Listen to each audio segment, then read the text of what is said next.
Yet another controversy because, what would this game be without another controversy, as there's been plenty of questionable things that have happened so far. Let's talk about this roughing the punter situation. So first, let's go over the rule, and then we will show the play and determine if this was the correct call or the incorrect call. So item 1, roughing the kicker. So 1, these are what counts as roughing the kicker. Contacts the plant leg of the kicker, so the one that is not kicking. So if you're kicking with your right foot, then it would be your left foot.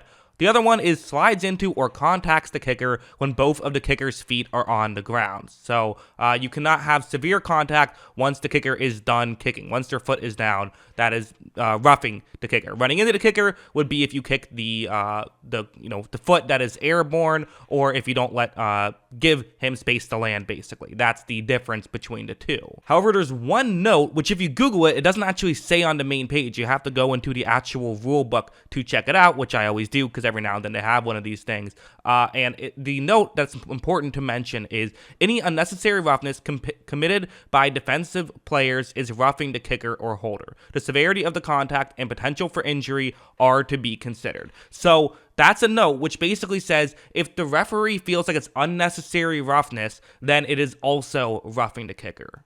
And actually, just to go back to this for a quick second, there's a note in the middle of what is here which says, when in doubt, it is a foul for roughing the kicker. So if there's any doubt, you go to roughing, you don't go to running into. So that's the way they rule it. And so now let's see it. And let's see, does he hit the kicking foot? Definitely hits the kicking foot. That's for sure, right? It is the kicking foot. The question is this considered to be an unnecessary roughness kind of thing? Did he go too hard?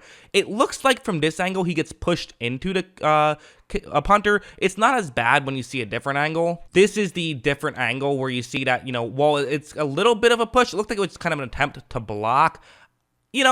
I guess I can see why they called it that. To me, it feels like it is a running into the kicker situation. Again, if it's questionable, you're supposed to call it roughing, and they figured it was questionable enough to call it roughing. I would have probably called it running into, which I have to mention, it was a fourth down and 6, so yes, it would have still been fourth down, but the Eagles could have gone for it at that point. They end up getting the free 15 yards and being able to go for a touchdown. Either way, though, a mistake by the Niners, and hey, what do good teams do? They capitalize off of mistakes. They capitalize off of lucky breaks, and you can't deny that the Eagles did that in this one.